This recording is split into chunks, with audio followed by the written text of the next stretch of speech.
Nangyayot, pero mga kulturan sa ato, kaya bumalik inungod, pero nag-synchronize mga kulturan, ang obra ng PowerPoint, kahapon, at natapos ng mga kulturan, kaya inahanap sa aga, no?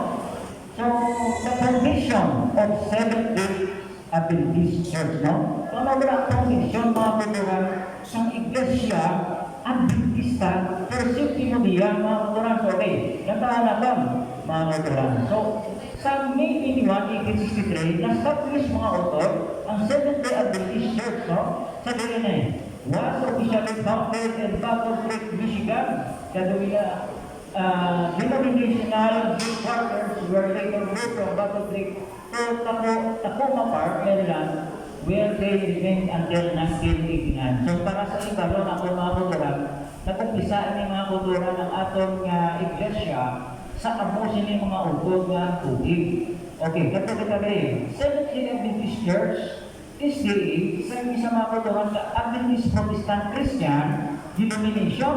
No? But sila yung nag-protesta kita sa sala na doktrina sa ibang mga